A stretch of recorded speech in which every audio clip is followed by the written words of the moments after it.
Welcome to Canada's most irreverent talk show. This is The Andrew Lawton Show, brought to you by True North.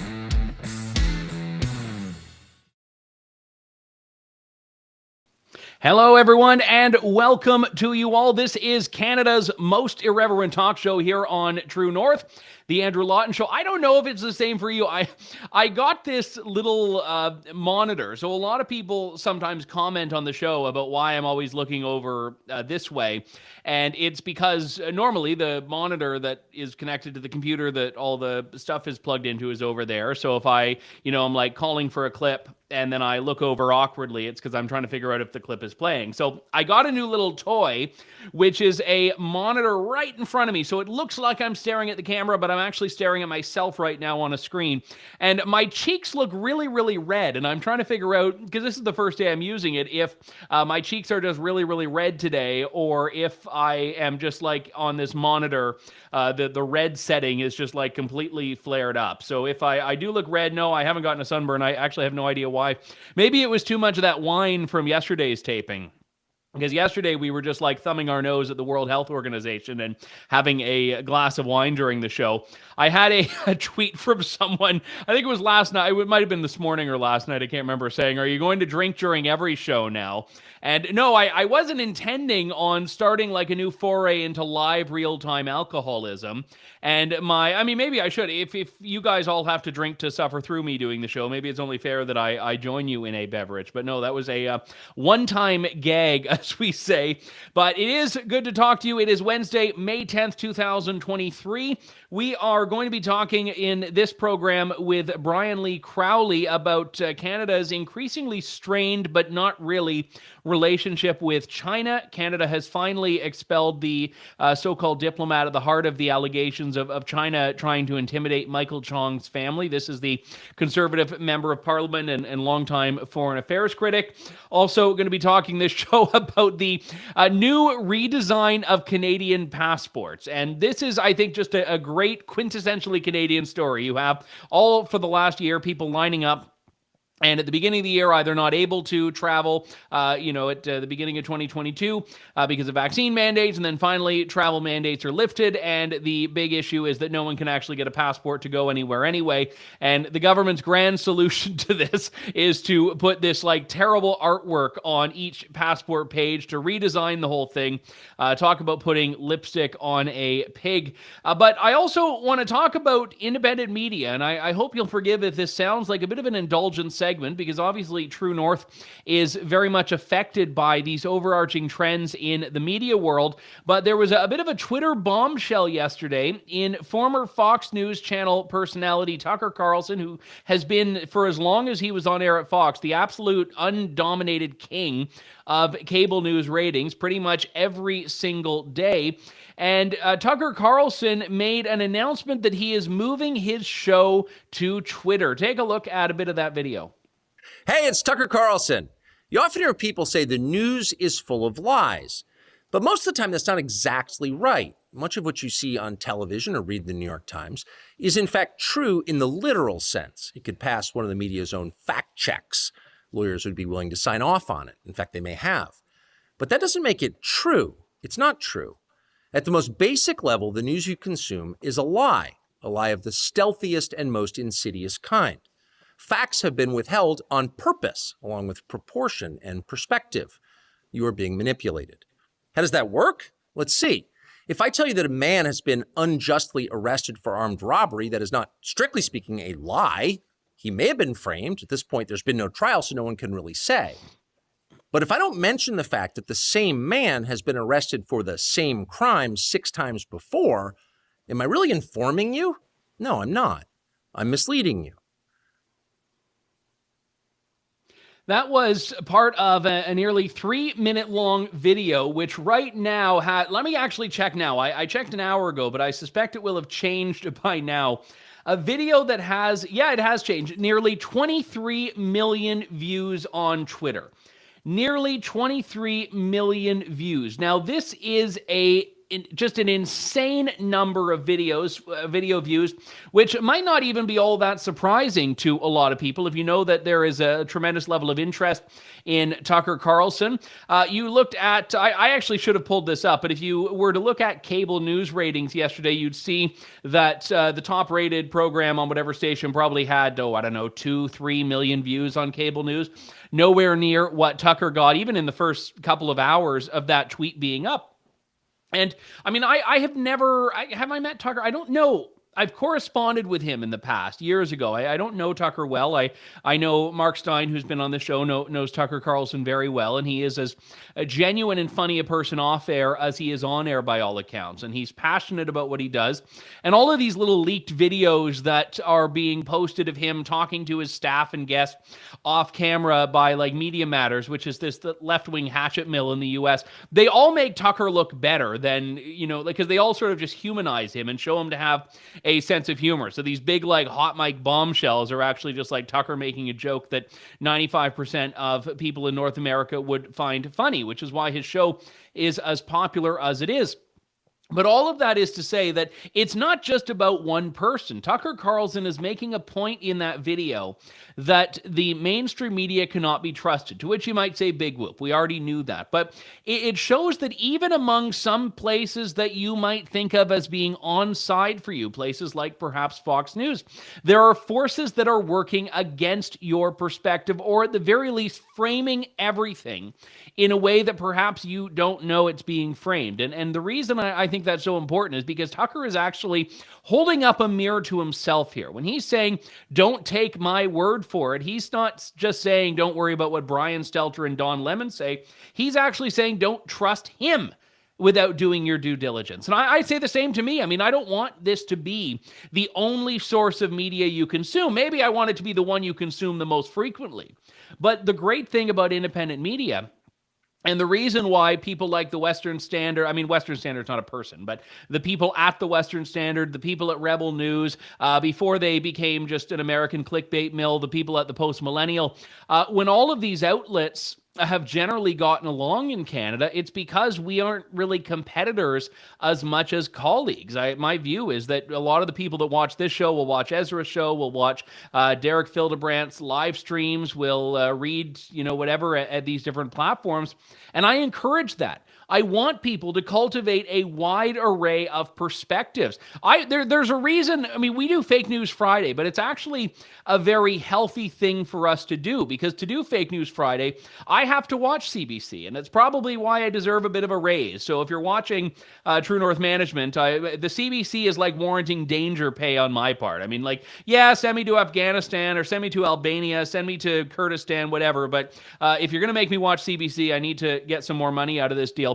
But the thing about it is that you need to do that to know what people are saying, whether you want to call it the other side, or just whether you want to understand why people in the country, why people in the world view things differently than you do. And one of the things that always sort of grinds my gears, to use that term, is when people will say, oh, Andrew, I love your show, you're so unbiased. And oftentimes I say, no, I am not. I'm not unbiased. I am transparent about my bias. I'm transparent about what I think, about why I think it. And just because I may agree with you, or my perspective may align with yours, doesn't mean that I don't have a bias. I think why independent media is so powerful is because we are open about our bias. We show our work. And that is so key. So key to show our work. I'll say, yes, this is my conclusion. This is why I think Justin Trudeau is X. But here's why. And if you don't agree with that, you can draw your own conclusion. And this is what I was talking about yesterday with Naomi Wolf. You may not agree with her on vaccines, but she laid out what she believes are the premises. She laid out her conclusion. You can say, you know what, I actually think those premises lead to another conclusion, or I actually don't agree with your premise. But you can only do that if you have media willing to have honest, fair discussions that entertain a multitude of perspectives. And that is so much, that is only something that's happening in independent media. And you have some of these like pearl-clutching mainstream media types that are going off, that are just like terrified of Tucker Carlson right now. They don't like Twitter, they don't like Tucker, because they don't actually like that people have a way to access information that doesn't require their filter. I actually studied once, and I'm going to try to avoid getting very boring here, but I studied once in a university political psychology, and it was a very interesting class. And one of the weeks we did in the class focused on something called media effects. And at the time, I was very interested in it, and media effects were, I've forgotten what all the media effects were, but I remember right now one of the media effects was framing. And it was simply the way that the framing of an issue has such an outsized influence on the way that something is received. And not just, what someone thinks about a story, but literally what part of your brain it fires up. You can be primed to do it. I mean, one of the big studies that I remember reading about this was just about racial cues, little coded language that makes people associate certain things with certain racial groups. And if you don't think that this is happening in so many different ways, in so many different contexts on mainstream media platforms, and perhaps even some independent media platforms, you are missing that you are, as Tucker says, being lied to. And when Tucker Carlson is standing up and saying he's bringing his show to Twitter, what a lot of people might not realize is how much he's prepared to give up. Now, I don't know the ins and outs of Tucker's contract, but I've seen some reports that he is going to have to forgo a $25 million non-compete with Fox in order to launch this show now while he's still very much relevant. And look, you can say he's wealthy, which he very much is, but to give up $25 million, if that is actually true, is only something you do if you are passionate about it, you're principled, and if you believe that what you're banking on is actually the future of media. And again, I'm not here to announce that we'll be following suit and making Twitter the exclusive distribution platform for our show. I do think it's interesting that Twitter is really morphing into an all-in-one content platform in a way that Facebook tried to a few years ago. And, I've been sort of a little frustrated by some of this because I use Substack for my own personal newsletter. If you want to check that out, you can go to andrewlawton.substack.com. But shameless plug there. But the thing about it is that Twitter and Substack have been in this, tug of war for the last couple of weeks, where now if you tweet a link to a Substack post, it doesn't actually show up on Twitter, and if you use Twitter on Substack, the tweet doesn't show. Like they're kind of basically just have this little fight with each other. But the reason is that Twitter is expanding into areas that were previously outside of its lane. One of them is long-form tweets. Another is full-length video. You've got Matt Walsh of the Daily Wire that is putting forward this show on Twitter for people to watch, and there's an audience there. I mean, when I look at convoy coverage was driven by Twitter. Coverage of Davos, I think, was largely driven by Twitter. So the question that I sort of titled this show with, if you're watching or listening to the podcast, I mean, if you're not, then I guess you don't hear this anyway. But if you pay attention to that stuff, is Twitter the future of media? And my answer is yes, with an asterisk. So not exclusively. I mean, media will continue to fire on multiple platforms, but Twitter is so key, and if Elon Musk keeps it up and continues on the path that he's on, Twitter is going to be a formidable force, not just in dominating against other tech companies, but I would actually say in completely dismantling the traditional media stranglehold on information that even though it's been damaged and abated in some way, has not yet been obliterated. And if these perspectives that they are putting forward, if they want them to be relevant, they have to make them relevant. They can't just rely in an ideal universe on government subsidies. They can't just rely on putting out this stuff and hoping that everyone else will be silenced and everyone else will be shut down. And on the Muskification of Twitter, for lack of a better term, you may remember a few weeks ago, I think it was, Elon Musk had the government-funded media label put up on CBC's Twitter platform, and then CBC, of course, comes out and says, no, we're only, 51% government funded or whatever it was, and then he changes the line to, the exact percentage. I think it was like 48% government. I can't remember the exact numbers, but, he changed it to do that, and that didn't help. That did not reduce CBC's inclination to say, we are no longer going to use Twitter. So this was fantastic. CBC makes this big stink about we're going to be stopping our Twitter activity effective immediately. We're going to be reevaluating things. And oh boy, don't you believe that CBC is back. They published a tweet saying that they were going to start using Twitter a little bit less than they were before. So they're kind of just, tiptoeing around it. We're going to tweet a little bit. Maybe they're only going to tweet during certain hours. Maybe they're going to cap themselves to a number of tweets. Elon Musk, of course, seizes this and shares a meme taken from Brokeback Mountain of CBC saying, "I wish I knew how to quit you." That is the Elon Musk trolley response to CBC there. Now, maybe they'll get all upset about that and decide to rage quit Twitter again. But I think it seems like CBC actually realized that there is an audience on Twitter that it cannot afford to forego. And certainly in Tucker Carlson's case, he's risking a lot of money and a lot of other potential offers. I mean, remember, this is a guy that could have been courted by the Daily Wire. He could have done his own thing. He could have been courted by the Blaze. He could have just gone to YouTube. Rumble was interested in him, but he's decided that he wants to go with Twitter. And that, I mean, in and of itself has the potential to revolutionize the landscape in the same way that Rush Limbaugh being on AM radio revolutionized talk radio in America. So enough about media navel gazing. I'm starting to sound like all those CBC people that just talk about themselves all day. I'm trying to be a little bit more in the abstract about it than just about yours truly. But we will move on to the big picture issue of our time, Canada's relationship with China. And this has finally reached a point where it looks like the government is maybe trying to be a little bit more serious about this. I mean, that's a bit of an if. China has expelled a Canadian diplomat after Canada expelled a Chinese diplomat. But the diplomat that Canada expelled was one that was implicated in a plot to intimidate Michael Chong's family overseas. That's a Conservative member of Parliament, Michael Chong.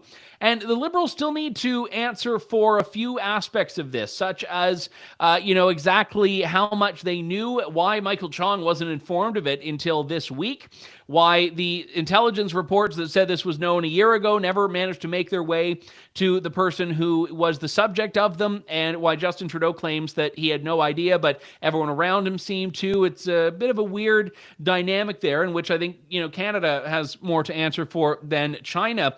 But then we have some other dimensions of this that we have to talk about. I want to welcome into the show Brian Lee Crowley, who is the managing director of the Macdonald-Laurier Institute. Brian, good to talk to you. Thanks for coming on today. On the show, Andrew. I really appreciate the invitation.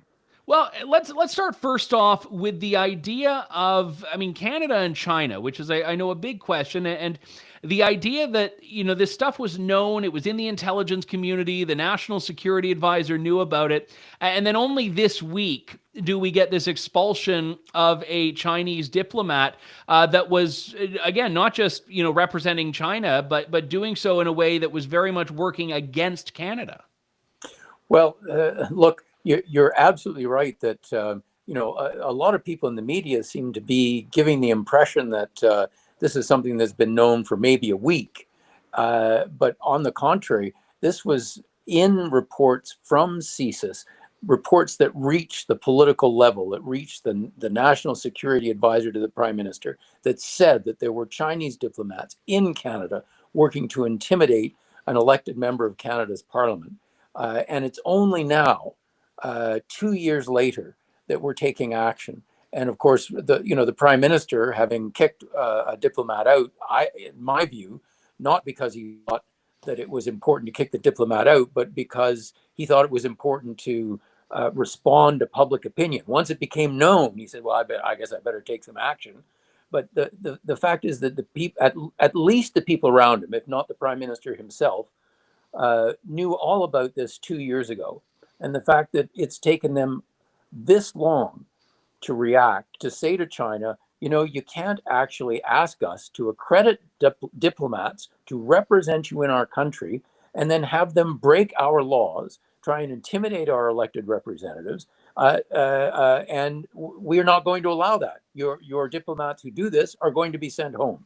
I'm kind of speechless that the Prime Minister has taken so long And before he made the decision, made it very clear that he was hesitating quite a lot because he worried about what the Chinese might do in response, which I think is pathetic behavior by the Prime Minister of Canada. Yeah, no, and Melanie Joly, the foreign minister, had made some comment, and I don't have the exact quote, but it was something along the lines of, we want to talk through China, what our options are. I'm like, why are you talking this through with China for you? I mean, for starters, I think there's only one option, but secondly, it shouldn't be part of a consultation at that point. I mean, it was still, from when this news became public, even if we give the government the benefit of the doubt that they didn't know before that, which I don't, but even from when the news went public, we're talking about a significant period of time before this guy was on a plane back home. Well, and there is no better way to telegraph to the Chinese that the government of Canada is frightened of them and is frightened to take actions that would protect the interests of Canadians because they're afraid of what the Chinese will do in response. And frankly, this is exactly the reason why so many of us said with respect to the two Michaels, when China basically kidnapped two Canadian citizens to punish us for the arrest of Meng Wanzhou, the CFO of Huawei, the Chinese telecoms company.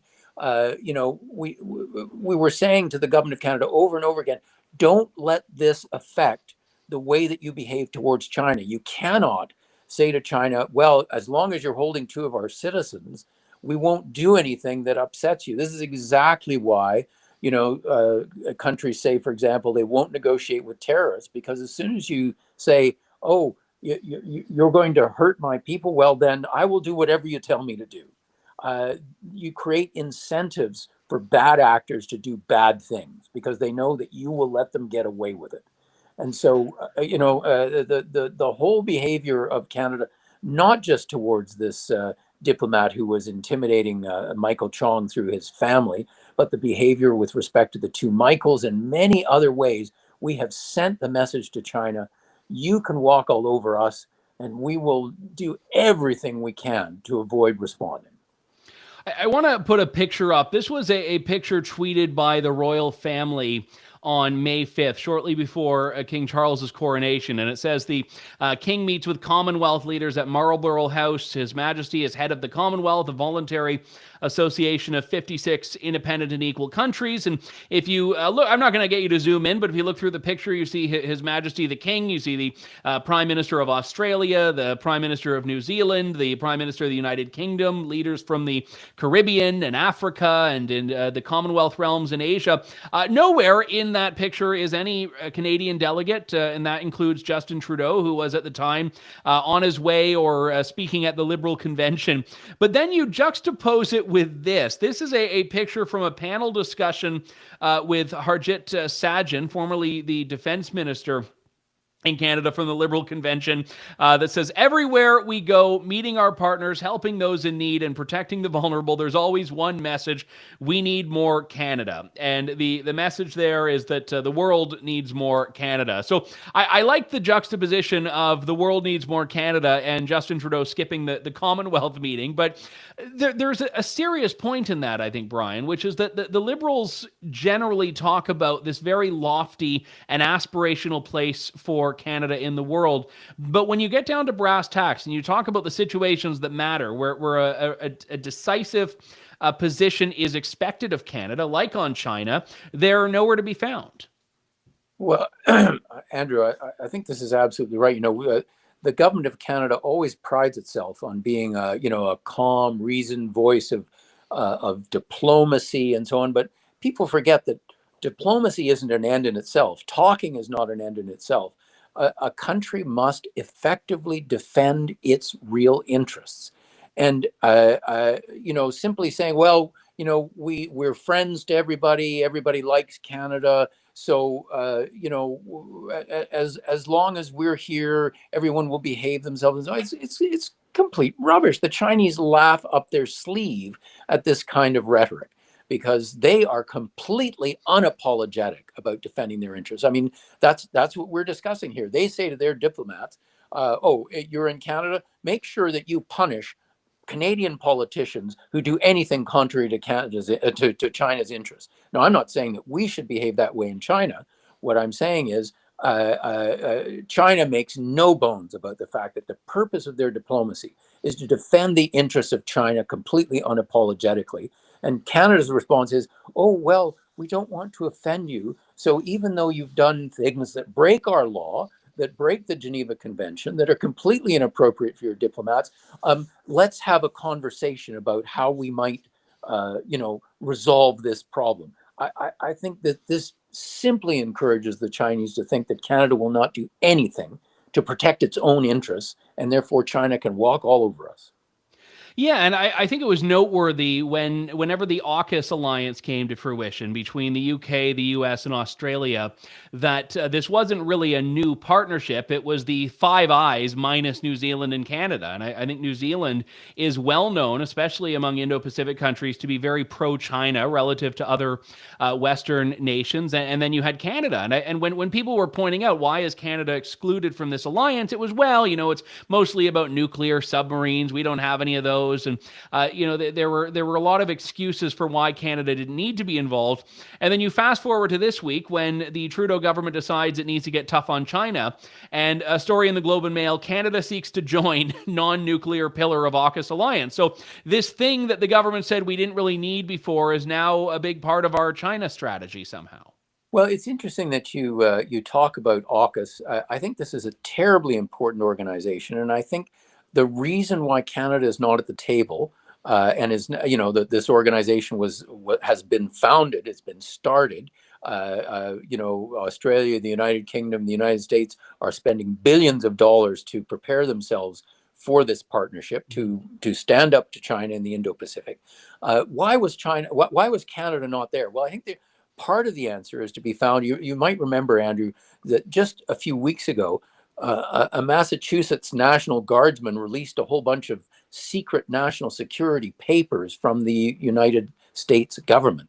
And these were, made a huge splash in the media and so on. If you read those documents and see what they say about Canada, these were internal intelligence and national security assessments by American government authorities of Canada. And what they said unambiguously is Canada is no longer a trustworthy ally. If we're going to be sharing intelligence, if we're going to be building military alliances, if we're going to be building economic organizations to respond to China's rise, basically the argument was, let's not bother with Canada because they're not trustworthy. We don't want to share intelligence with them. We can't be confident that it won't find its way into Chinese hands. We have essentially not only turned ourselves into a doormat for China, but we have offended our own allies in doing so. Yeah, it's quite shameful. And I guess I want to ask you a question that perhaps you can't answer, but it's an open opportunity if you do want to seize it, Brian, which is, how easy is it to repair this? Because I think domestically we know that when you have a change in government, things change. When you have a change in government, there can be some drastic deviations domestically. But on foreign policy, it's not always like that. I mean, across the Atlantic, across the Pacific, Canada is Canada. And whether there's a liberal or a conservative there, the dynamics of the relationship might change, but it's largely the same bureaucrats that are going abroad. So I'm curious if we have a government led by someone else. I mean, right now it's Pierre Poilievre, who's the leader of His Majesty's Loyal Opposition. How easy is it to flip that reputation? Well, you see, part of what concerns me so much, Andrew, is that it's not just the Liberal Party and Liberal governments that have been tainted by the relationship with China. I think it's the entire political class. There are people in the Conservative Party who are just as close to China as some of the worst offenders in the Liberal Party. Well, just on that, I mean, it was the Conservatives that really tried to put a lot of hope in free trade with China as being a positive economic policy. Absolutely. There's nothing to reassure our allies in a simple change of government. What we need is a change of government and a new government that says we are going to rid our institutions and our political class of this malevolent Chinese influence. We are going to make it very clear that we have rejoined the Western Liberal Democratic Alliance. that we will not be intimidated. We will not be a place where information shared by our allies will find its way to China, and we're going to clean house. By the way, I have to say that the Trudeau appointment of a special rapporteur and so on with strong ties to China himself isn't getting that job done. So everything will depend on whether, in the event of a change of government, that government signals very clearly to our allies that there is going to be a change of orientation, a change of commitments, a rejoining of the Western alliance, an end to our what I call our slow motion defection. We win back the trust and confidence of our allies, including by doing what we promised NATO we would do, which is to spend 2% of our GDP on national defense and national security. If we take those steps following a change of government, I think it is possible to win back the confidence of our friends and allies. But a simple change of government alone won't get the job done.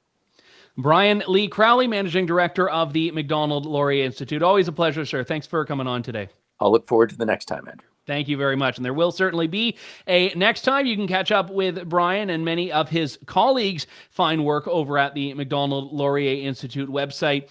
Let's talk a little bit about the gateway to the world from Canada, which is your passport. Actually, my passport is probably somewhere around. I could have held it up as a prop, and then all the the spies out there can just write down the serial numbers that might happen to flash across the screen. But I assure you, no one is pretending to be me. I don't even like being me most of the time. But the thing about the passports is that they are getting an overhaul, which the government has unveiled today. And it's going over pretty much as well as you'd expect from an announcement that involves artwork. So let's start with the cover design. The cover of the new passports is not like the old, coat of arms design here, but this one, they've decided the coat of arms needed a modern silhouette outline of a maple leaf. And what is that? Arial font of the word Canada in the top right. And then on the back, you get this little is it Arial? Sean is the font expert. He says it's Arial thin. So not just Arial thin. So they just went with the free fonts you get with Microsoft Word to design our passports. And then you have the little red sort of ivy-like. That's not how maple leaves grow, but I guess we're just rolling with it then. So that's the outside. Now, I mean, I don't love the outside, but I also don't like change in general. I don't hate the outside as much as some people. The inside is a different story altogether. Let's just cycle through some of these. I don't know if I want to critique everyone individually. Oh, there we go. You get many of them. So it's like this weird sort of sand art design of painting by numbers. We've got someone doing a sort of a long jump on the grass, which is a very Canadian activity, given that it snows for 360 days of the year. What else do we have here? My little monitor that I had, I can't actually see this enough, so I'm going back to the old monitor here to analyze this. What else do we have? Is that just geese? Okay, well, I'll give them geese. That seems like a pretty reasonable Canadian symbol there. What else do we have? See, some of the stuff I can't even quite make out what it is. That's the awkward part of this. But the whole point of this is that this is not Canadian, it's not aesthetically pleasing, it's not culturally relevant. And if you look at what they removed, it's insane. They removed Terry Fox. They removed Vimy Ridge. You can take that down, Sean. People are tired of those 4 images now because they're going to be seeing them for the next 20 years. Oh, he says it's already down. On my screen, it's still up. So I'm just the one that is forced to stare at it until the end of the show, I guess. But the thing about this is that they've taken down things that were part of Canada's history. And again, remember all the hand-wringing when someone dared put a Canadian flag on the Terry Fox statue at the Freedom Convoy, and they were saying it was desecrating Terry Fox. And now the Liberals have just stripped Terry Fox off the passport altogether. Melissa Lantsman, who is the Conservative MP, tweeted out, a bunch of Liberal politicians got together to talk about how to fix their abysmal record of passport delivery and unacceptable wait times, and instead they landed on kick Terry Fox out of the passport and cancel the Battle of Vimy Ridge. Let's replace them with a this is great. Let's replace them with a man holding a rake and pictures of a boy about to go swimming. So actually, the boy going swimming is about to go into the Atlantic to swim across the ocean because he's not vaccinated, so the Liberals aren't letting him get on a plane. That's what the boy swimming represents. The guy with the rake is representing all of the shredded passports of people that don't want to look at them anymore, that are trying to just get rid of them to throw them in the big dumpster when the design changes. So now, I don't know, like, if they're going to pre-order this stuff, like how long it's going to take if, there's a change in government next year. It's going to be like the old Ontario license plates, where the new guy comes in and just overhauls with a new design that he likes better, and then everyone gets mad about the change because they've just grown familiar with it. But I will say, I was buying a present for my nephew. It was his birthday recently, and I went to Toys R Us. And I don't often frequent toy stores, let alone this one.